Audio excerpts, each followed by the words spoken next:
Hello everyone. अब हम लोग बात करते हैं इस लेक्चर में इंडिया नेपाल रिलेशंस के बारे में। इंडिया नेपाल और इंडिया भूटान के रिलेशंस मतलब काफ़ी ज़्यादा सिंपल है इसको समझना। नेपाल और इंडिया जो है वो स्पेशल रिलेशनशिप एंजॉय करता है और करते हैं दोनों कंट्रीज़।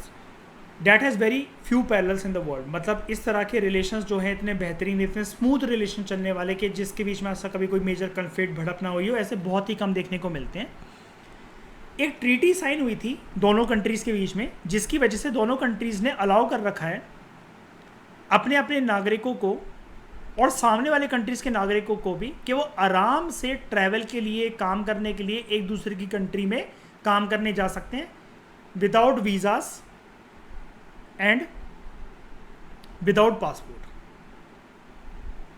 अब इंडिया को, चलो ये ठीक है, इंडियंस को ये वाला मतलब फ्रीडम है भी, विदाउट वीज़ा पासपोर्ट आप जाओ मतलब वो करके। इंडिया के लोग लेकिन इतने ज़्यादा इंटरेस्टेड नहीं है, लेकिन नेपालियों ने बहुत ज़्यादा इस बात को दिल से लगा लिया है ना। Wow, liberty to work in India, चलो चलते हैं, काम वाम करके आएंगे, घर के काम करेंगे, गाड़ियाँ साफ़ करेंगे और मोमोज़ के कॉर्नर लगाएंगे। ठीक है, with no disrespect to anyone. एक समझाने का तरीका है, तो आप में से कोई भी जो वीडियो देख रहा हो वो बुरा ना मान जाए, और बुरा मानना है तो मैं तो सबसे एक ही बात कहता हूँ, आप संलेखना कर सकते हो और चैनल छोड़ के जा सकते हो। और हर चीज़ का बुरा मानने वालों का प्रीलिम्स निकलता भी नहीं है, पहली बात। तो डिस्पाइट दिस स्पेशल रिलेशनशिप, अभी स्पेशल रिलेशनशिप तो है ही भाई, कितना ट्रस्ट है दोनों कंट्रीज़ के बीच में कि without visa and without passport दोनों कंट्रीज़ के नागरिकों को एक दूसरे के लैंड में आज़ादी मिल रही है। ठीक है, डिस्पाइट दिस स्पेशल रिलेशनशिप दोनों कंट्रीज़ जो हैं इनके कुछ डिस्प्यूट रहे हैं, मेजर एरियाज में नहीं रहे, ट्रेड रिलेटेड डिस्प्यूट्स रहे हैं। ठीक है, इंडियन गवर्नमेंट ने एक तो नाराज़गी जताई है कि नेपाल से, जब तुम हमारे दोस्त हो तो चाइना से काहे को बात करते हो बे। यानी कि मुझे नहीं पसंद भाई मेरी बंदी उससे बात करे, तुमने अभी तक उसका कॉन्टैक्ट अपने फ़ोन में क्यों रख रखा है, वो तो मुझसे अच्छे से बात नहीं करता, तुम उसी में घुसी रहती हो। ये वही वाली बात है, इंडिया ऐसे नाराज़गी जताता है इससे।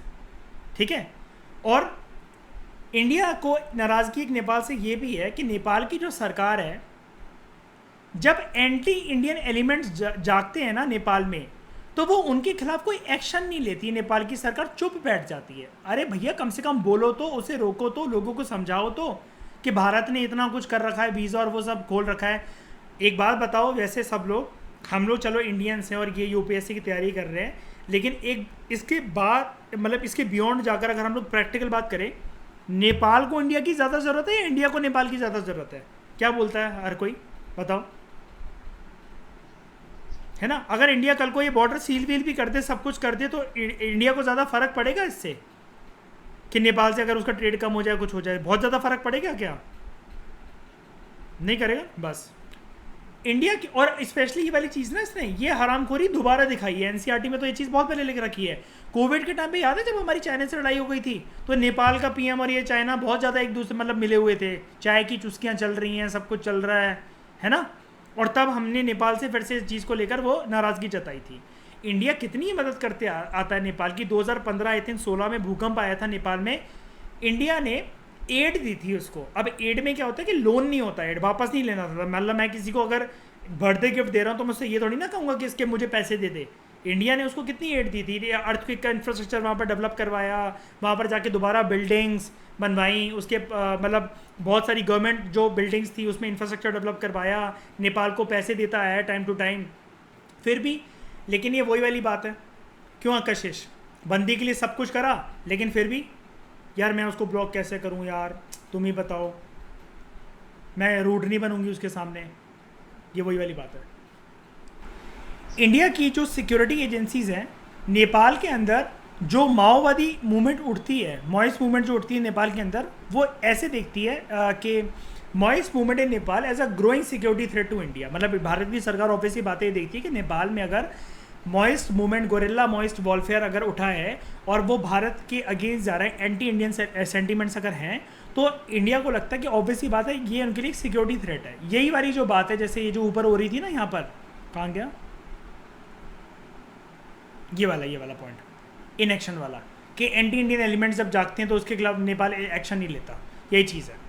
क्योंकि यहाँ पर होता क्या है कि नेक्सलाइट ग्रुप्स जो होते हैं इन मॉइस्ट मूवमेंट की वजह से वो इंडिया के अंदर भी एक्टिवेट हो जाते हैं। कहाँ से? नॉर्दर्न साइड में बिहार से, उसके बाद सदर्न साइड में आंध्र प्रदेश से। ये फिर ना इंटरनेशनल की कोलैबोरेशन हो जाती है इन ग्रुप की कि तुम ना एंटी इंडियन सेंटीमेंट्स हिंदुस्तान में रहकर जगाओ, हम बाहर से इनके लिए वो पैदा करेंगे, तो टू फ्रंट पे वार करेंगे हम लोग। मतलब आपको पीछे से भी कोई मार रहा है और सामने से भी कोई मार रहा है, इनकी ये थिंकिंग रहती है। तो भारत का ये कहना बिल्कुल ठीक है नेपाल से कि तुम यार अपने लोगों को तो शांत कर लो ताकि हमारा टू फ्रंट वॉर न चले, हम अंदरूनी लोगों को तो संभाल लेंगे जो हमारे देश के अंदर आंध्र प्रदेश और बिहार से एक्टिवेट होके नेक्सलाइट मूवमेंट जो चलाते हैं। लेकिन जो मॉइस्ट उनको सपोर्ट कर रहे हैं, इंटरनेशनल की जो एक लिंक है इन लोगों की बन गई है, तुम उसको तोड़ने का तो काम कर दो। ये वही चीज़ है। तो बड़े सारे लीडर्स और जो सिटीजन्स हैं नेपाल के अंदर वो ये सोचते हैं कि इंडिया की गवर्नमेंट जो है ना नेपाल के इंटरनल अफेयर्स में इंटरफेयर करती है। ये ऐसा बहुत बार होता है। जब भी नेपाल का कॉन्स्टिट्यूशन लिखा जाता है ना तो इंडिया के कई बार फॉरेन डिग्नेटरीज, एम्बेसडर्स वगैरह, IAS ऑफिसर वगैरह भारत की सरकार वहाँ पर भेजती है कहीं, मतलब ऑब्जर्वर स्टेटस के लिए, कहीं ना कहीं समझौते के लिए। तो बार बार नेपाली गवर्नमेंट को और नेपाल के लोगों को ऐसा लगता है कि बहुत बार भारत की सरकार और भारत के लोग इंटरफेयर करते हैं हमारे इंटरनल अफेयर्स के अंदर। स्पेशली जब भी कोई बात आती है, कोई एग्रीमेंट आता है on topics like river waters, hydro electricity project, ठीक है, ये सारी चीज़ों में भारत जो है नेपाल को प्रिवेंट करता है कि तुम इन सब चीज़ों का, इन सारी डेवलपमेंट्स का यूज़ नहीं करोगे, जो कि एक लैंडलॉर्ड कंट्री है। अब यहाँ पर आपको एक प्रेम्स का छोटा सा फैक्ट भी मिल गया कि नेपाल एक लैंडलॉर्ड कंट्री है। ठीक है, कैसे है ये देखो, कहाँ है नेपाल, ये रहा नेपाल, इसको ऊपर कर देता हूँ।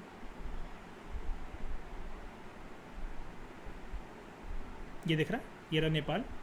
इंडिया यहाँ पर बगल में भी इंडिया, इस साइड भी इंडिया, ऊपर चाइना। हुआ ना लैंडलॉर्ड, कोई पानी का सोर्स नहीं होता जिसके पास, उसको लैंडलॉर्ड कहते हैं। ठीक है, तो ईजियर एक्सेस जो है उसको मिल नहीं पाता इंडियन टेरिटरी से सी तक जाने का। अब चलो अगर इस बात को सच मान लेना कि अगर इंडिया ऐसा करता है तो इसको तुम इंडिया का कर्मा मान लो। इंडिया की कंप्लेंट क्या रहती है? बांग्लादेश जो है हमें अपनी टेरिटरी से मतलब एक्सेस नहीं देता म्यांमार तक जाने का या फिर बाकी चीज़ों का। तो बांग्लादेश तुम्हें इसलिए नहीं देता क्योंकि तुम्हारा कर्मा अगर खेलता, अगर तुम सच में ऐसे करते हो तो तुम्हारा कर्मा खेलता कि तुम नेपाल को भी तो एक्सेस नहीं देते हो समुद्र के रस्तों का। ये चीज़ एक समझाने का तरीका है वैसे, ठीक है, हम यहाँ पर किसी को सही गलत नहीं बता रहे। लेकिन फिर भी नेवरदलेस इंडो नेपाल जो रिलेशंस हैं एज़ कम्पेयर टू दूसरे साउथ एशियन एक्टर्स, ये फेयरली स्टेबल रहे हैं और काफ़ी ज़्यादा पीसफुल रहे हैं। डिस्पाइट डिफरेंसेस, थोड़े बहुत तनाव और आपसी संबंधों में कैंचियाँ तो हर रिलेशनशिप में चलती हैं, लेकिन फिर भी trade relations, scientific cooperation, natural resources के मामले में इलेक्ट्रिसिटी जनरेशन, ठीक है, वाटर ग्रिड मैनेजमेंट, इन सब को लेकर दोनों कंट्रीज आपस में आकर बड़े सारे प्रोजेक्ट्स और समझौतों को साइन करती हैं। और ऐसा देखा जाता है कि नेपाल के अंदर डेमोक्रेसी काफ़ी ज़्यादा जो अब स्ट्रॉन्ग होती चली जा रही है, और डेमोक्रेसी और डेमोक्रेटिक रूल को हमेशा से इंडिया तो हमेशा उसके सपोर्ट में रहता है।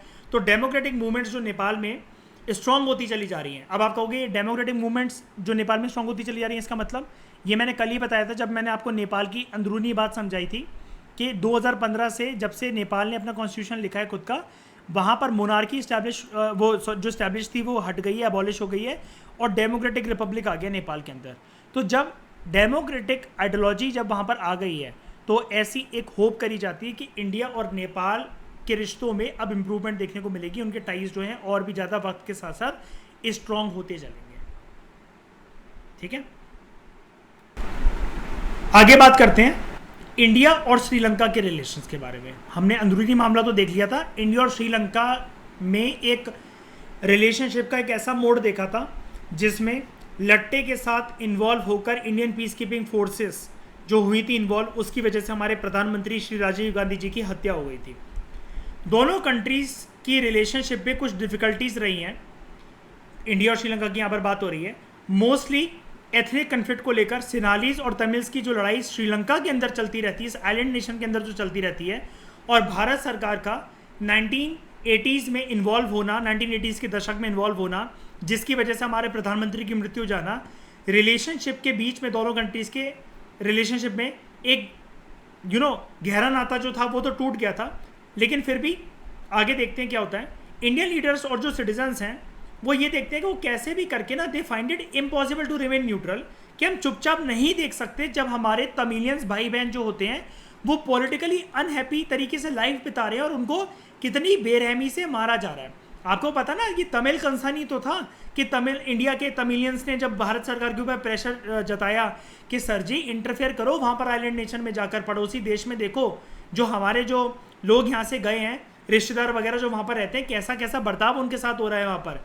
तो जब 1987 में भारत की मिलिट्री इंटरवीन करती है श्रीलंका के इंटरनल मामले के अंदर, तो इंडियन गवर्नमेंट जो है उसने एक पॉलिसी प्रेफर करी थी, policy of disengagement in relation to Sri Lankan troubles. यानी कि हम इंटरफेयर बहुत ज़्यादा तो नहीं करेंगे, लेकिन यार एटलीस्ट तमिल कंसर्न को तो आप ध्यान दो, ठीक है। इंडिया ने बाद में श्रीलंका के साथ एक फ्री ट्रेड एग्रीमेंट भी साइन करा। उसके बाद दोनों कंट्रीज़ के रिलेशंस जो हैं, ट्रेडिंग रिलेशन काफ़ी ज़्यादा इंप्रूव हुए। इंडिया जो है जब सुनामी की लहरें आई थी, सुनामी की वजह से डिस्ट्रक्शन हुई थी, जो कि टाइम टू टाइम होती भी रहती है काफ़ी बार, इंडियन ओशन का रीजन है, ऑब्वियसली बात हो रहा है, आइलैंड कंट्री है ये। तो जब भी डिस्ट्रक्शन होती है तो रिकंस्ट्रक्शन प्रोग्राम श्रीलंका के अंदर भारत सरकार चलाती है, जिसकी वजह से दोनों कंट्रीज़ के बीच में आज के टाइम में समझौते जो हैं कुल मिलाकर अच्छे हैं। बात करते हैं इंडिया और भूटान के रिलेशनशिप की। इंडिया जो है वो एक बहुत स्पेशल रिलेशनशिप एंजॉय करता है भूटान के साथ। आपने इसका नाम भी शायद से ही मतलब बहुत बार सुर्खियों में सुनाओ कि इनके बीच में कुछ खटास हो रही है या फिर कुछ ये चिढ़ रहे हैं। नेपाल के बीच में तो चलो फिर भी है, लेकिन भूटान बिल्कुल शांत आराम से। इवन भूटानीज जो लोग होते हैं ना, जो सिविल सर्विस क्लियर करते हैं, उनकी ट्रेनिंग लबासना में होती है, अगर आप में से किसी को पता हो तो। इतने अच्छे रिलेशनशिप है, पता है आपको ये वाली बात? भूटानी सिविल सर्विस जो वहाँ से निकालते हैं उनकी ट्रेनिंग लवासना में होती है, मसूरी में, IAS IPS ऑफिसर्स के साथ, हमारे साथ, ठीक है। भूटान के साथ हमारे मेजर कोई कन्फ्लिक्ट नहीं है भूटानीज गवर्नमेंट के साथ। भूटानीज मोनार्क ने वहाँ पर राजा का जो कंसेप्ट होता है, भूटानीज मोनार्क ने एफर्ट लिए थे कि जो गुरिल्ला वॉरफेयर और जो मिलिटेंट एक्टिविटीज़ चलती रहती हैं नॉर्थ ईस्टर्न इंडिया से, ठीक है, उसको एलिमिनेट करा जाए। भारत के इंटरेस्ट के खिलाफ हम अपनी धरती से ऐसा कुछ भी नहीं होने देंगे जिससे हमारे और भारत के रिश्तों में खटास आए। इंडिया जो है इसके तहत भूटान के साथ रिश्ते मजबूत करने के लिए बड़े बड़े हाइड्रोइलेक्ट्रिक प्रोजेक्ट चलाता रहता है भूटान के अंदर। और जो भूटान है, जो इंडिया है, it remains the Himalayan kingdoms, मतलब यहाँ पर भूटान को बोला गया है Himalayan kingdom, biggest source of development aid है। मतलब भूटान की मदद करने इतना कोई भी नहीं आता जितना भारत आता है। ये हो गए इंडिया और भूटान के रिलेशन, जैसा कि मैंने आपको बताया था, एक पैराग्राफ का ये 2 लाइनें हैं, ठीक है। अब बात करते हैं इंडिया और मालदीव्स के रिलेशनशिप की। भारत और मालदीव्स के जो रिलेशनशिप है, अच्छा आप में से अगर कई लोग जैसे नहीं जानते हो ना, एक बार मैं फिर भी सबको बता दूं, ये है मालदीव्स। यहाँ पर श्रीलंका है, इसके थोड़ा सा और नीचे चले आओगे इस वाली साइड, नीचे इंडियन ओशन में जो लक्षद्वीप आइलैंड्स हैं, बिल्कुल उसके बगल में यहाँ पर आपको ये मालदीव्स देखने को मिलेगा, ये ठीक है। तो भारत और मालदीव्स के जो रिलेशन हैं वो शुरू से ही गर्माहट भरे रहे हैं और दोनों एक दूसरे की मदद और अच्छे निगाहों से दोनों को एक दूसरे को देखते हैं। ट्रस्टवर्दी पार्टनर एक दूसरे को वो देखते हैं। और आप जानते ही हो बड़े सारे जो बॉलीवुड एक्टर्स और जो सीरियल्स में काम करते हैं, जैसे कई सारे लोग, वो मालदीव्स को एक बहुत अच्छा डेस्टिनेशन वगैरह मानते हैं छुट्टियां वगैरह बिताने के लिए। मालदीव्स आराम से इंडियंस को वहाँ पे अलाउ करता है। जैसे जो हिना खान की बड़ी सारी पिक्स अगर आप इंस्टाग्राम पे देखोगे, शी लव्स मालदीव्स। तो मालदीव्स एक बहुत अच्छी लोकेशन है। आप में से अगर किसी के भी बंदे बंदियाँ हो तो UPSC क्लियर करो और मालदीव्स में जाके हर हफ्ते हनीमून मना कर आओ, ठीक है। तो नवंबर 1988 में जब कुछ तमिल मर्सिनरीज जो थे श्रीलंका से, उन्होंने मालदीव्स पे अटैक करा, ठीक है। मतलब तमिलियंस, आप ऐसा मान लो कि कुछ तमिलियंस के लोगों ने कुछ मालदीव्स से जब अटैक करा उनकी फोर्सेस ने मिलाकर, तो इंडियन एयरफोर्स और इंडियन नेवी ने क्विकली रिएक्ट करा मालदीव्स को मदद पहुंचाने, क्योंकि मालदीव्स की ऐसी एक रिक्वेस्ट थी। भारत सरकार के पास इसका फ़ोन आया था कि ऐसे ऐसे श्रीलंका जो है एक बर्ताव अपना दिखा रहा है और हमारे पास इतने मैन एंड मटीरियल नहीं है कि हम उनसे टैकल अकेले कर सकें। इंडिया ने बिल्कुल भी इस चीज़ में डिले बिल्कुल भी डिले ना करते हुए अपनी एयरफोर्स और नेवी को पहुंचा मालदीव्स की मदद करने, ठीक है। इंडिया जो है उसने इस आइलैंड कंट्री, यानी कि यहाँ पर किसकी बात हो रही है, मालदीव्स की बात हो रही है, इसकी इकोनॉमिक डेवलपमेंट में भी काफ़ी ज़्यादा योगदान निभाया है। और इसके भारत और इंडिया के टूरिज़्म सेक्टर, जैसा कि मैंने अभी बात करी हिना खान के बारे में और आपके हनीमून के बारे में, तो टूरिज़्म सेक्टर काफ़ी ज़्यादा अच्छा रहता है। और यहाँ पर फिशरीज़ सेक्टर भी मतलब अच्छे से दोनों कंट्रीज़ के बीच में चलता है। अब फिशरी सेक्टर पता है क्या होता है? अब आप कहोगे यार इससे रिलेशन दोनों कंट्रीज़ के बीच में, ये फिशरीज़ का क्या लेना देना? यार कभी कभार ना जैसे इंडियन ट्रॉलर्स जो बड़े बड़े शिप्स होते हैं, जब वो इंडियन ओशन में घूम रहे होते हैं ना, तो इन कंट्रीज़ को थोड़ा थोड़ा कभी कभार दिक्कत हो जाती है। जैसे आप इंडियन फिशरमैन और श्रीलंकन फिशरमैन का इशू अक्सर सुनते रहते होगे कि ये उसको शूट कर देते हैं, वो इसको शूट कर देते हैं। क्या होता है कि यहाँ पर अगर कुछ फिशेस मिल रही हैं, अब यार इंडिया के जो मछुआरे हैं उनके पास कोई बड़ी बड़ी शिप और वो तो है नहीं, तो वो बोट लेकर मैक्सिमम यहाँ तक आ गए, वापस भी तो जाना है शाम को लौट के मछलियाँ पकड़ के।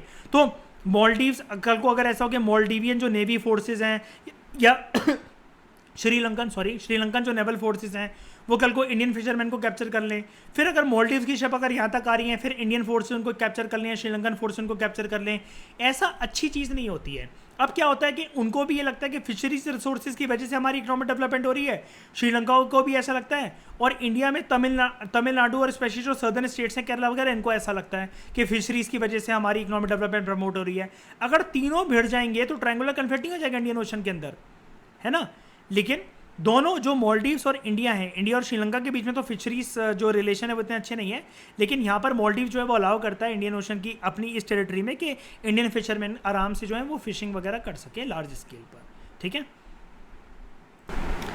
अब वैसे चलो हिंदुस्तानी हम लोग, लेकिन हमें तारीफ नहीं करनी चाहिए, लेकिन इन सारे एस्पेक्ट को देखते हुए आप क्या कह सकते हो कि पूरे के पूरे साउथ एशिया में जो ये कंट्रीज़ हैं, साउथ एशिया की बात कर रहा हूँ सिर्फ मैं, पाकिस्तान, अफ़गानिस्तान, नेपाल, भूटान, बांग्लादेश, श्रीलंका और मालदीव्स, इनमें से किसकी वॉइस सबसे ज़्यादा तेज़ है या किसकी बात सबसे ज़्यादा मानी जाएगी, और इस रीजन में कौन सबसे पावरफुल है? इन सारे कंपैरिजन में आपने सारी कंट्रीज देख ली, कौन?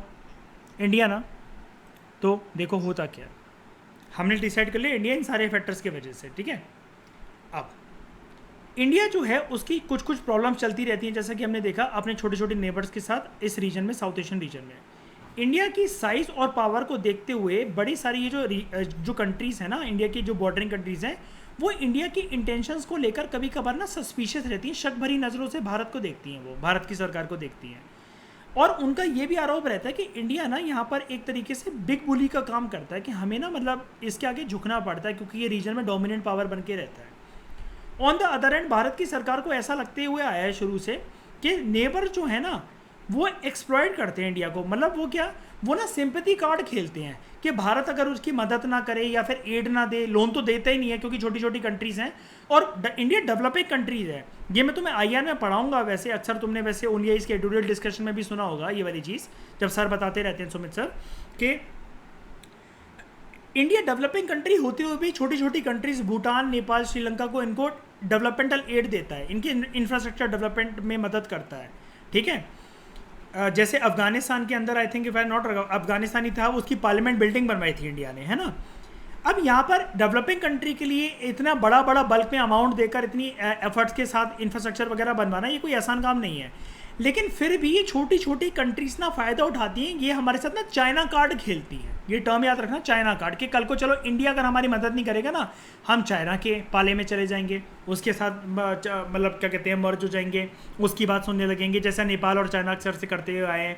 नेपाल इतना ज़्यादा एड लेता है, इतनी ज़्यादा डेवलपमेंट लेता है, इतनी ज़्यादा मदद लेता है, कोई लोन भी नहीं, मतलब लोन तो ये होता है ना कि आपको पैसे भी वापस करना पड़ते हैं अलॉन्ग विद इंटरेस्ट, ज़्यादातर डेवलपमेंटल एड देता है इंडिया, उसको डेवलपमेंटल लोन नहीं देता, लेकिन फिर भी कई बार नेपाल भी चाइना कार्ड खेलता है। तो यहाँ पर it does not like political stability in these countries. यहाँ पर इंडिया जो है फिर भी ये चाहता है कि सारी कंट्रीज़ में पॉलिटिकली स्टेबलनेस रहे, ताकि इंडिया जो है इनके साथ अच्छे से रिश्ते अपने निभा सके। और आउटसाइड पावर्स का इंडिया ये नहीं चाहता किसी भी तरीके से कि इन्फ्लुएंस हो इस रीजन के अंदर, स्पेशली साउथ एशियन रीजन के अंदर, ताकि उनको इन्फ्लुएंस मिल जाए इस रीजन के अंदर। स्मॉलर कंट्रीज जो है उनका ये मानना रहता है कि जो इंडिया है वो ना रीजनली डोमिनेंट पावर बनना चाहता है। तो ये कुछ ओवरऑल खटास है मतलब इंडिया और साउथ एशियन कंट्रीज़ के अंदर, ठीक है। लेकिन ऐसा नहीं है कि सारे के सारे कन्फ्लिक्ट जो साउथ एशिया में हमें देखने को मिलते हैं वो सिर्फ इंडिया और उसके नेबर्स में भी हैं। अगर इंडिया को यहाँ पर हटा दो, अलग अलग दो कंट्रीज़ के बीच में भी कन्फ्लिक्ट देखने को मिलते हैं हमें साउथ एशिया के अंदर। जैसे नेपाल और भूटान के भी आपस में कुछ कन्फ्लिक्ट हैं, बांग्लादेश और म्यांमार के भी कन्फ्लिक्ट हैं, और इन कंट्रीज़ के बीच में भी कुछ डिसएग्रीमेंट्स देखने को मिले हैं पास्ट में, स्पेशली जैसे माइग्रेशन का इशू कि एथनिक नेपालीज जो हैं, भूटान का ये आरोप रहता है कि नेपालीज जो हैं वो भूटान में इलीगली माइग्रेट कर जाते हैं, और रोहिंग्याज जो हैं वो म्यांमार में एंटर कर जाते हैं। अब रोहिंग्याज ये वैसे हैं कि है कहाँ से, और ये माइग्रेट कर करके कहाँ चले जाते हैं, बांग्लादेश। ये अक्सर वहाँ पर ये रह रहे थे ना, बांग्लादेश। एक वहाँ का एक बाज़ार था, कोई मुझे उसका नाम बता सकता है, वहाँ पर रह रहे थे, और इनके साथ बहुत बुरा सलूक हुआ था वहाँ पर, जब इन्होंने भारत से मदद मांगी थी कि अपने बॉर्डर खोल दो, हमें भी आने दो। कहाँ पर रह रहे थे ये, वो जगह हाईलाइट हुई थी, नहीं कॉक्सिस बाज़ार, कॉक्सिस बाज़ार नाम था एक वहाँ की जगह का, ठीक है। बांग्लादेश और जो नेपाल है इनकी भी कुछ डिफरेंसेस हैं over the future of the Himalayan river water की शेयरिंग को लेकर, ठीक है। लेकिन मेजर कन्फ्लिक्ट जो है ना वो जनरली इंडिया और दूसरी कंट्रीज़ के बीच में ही देखने को मिलते हैं, because of the geography of the region, जहाँ पर इंडिया सेंट्रली लोकेटेड है और बाकी सारी कंट्रीज इंडिया के आसपास चारों तरफ बॉर्डर में है। इंडिया काइंड ऑफ यहाँ पर देखो ना सेंट्रली ही तो लोकेटेड है पूरा। अगर देखो मेरा माउस देखना, यहाँ से यहाँ तक अगर घूम के जा रहा है पूरा का पूरा, यहाँ तक तो आ गया, चलो ठीक है बांग्लादेश, उसके नीचे देखो फिर घूम कर ये श्रीलंका, मालदीव, तो चारों तरफ से नेबर से घिरा हुआ है। यहाँ से देख रहे हो, ये ऐसे करके ये मालदीव्स, ये श्रीलंका, बांग्लादेश, भूटान, नेपाल, अफ़गानिस्तान, पाकिस्तान, ये चीज़ है, ठीक है। ये हमने पूरा कर लिया। Thank you very much for discussion.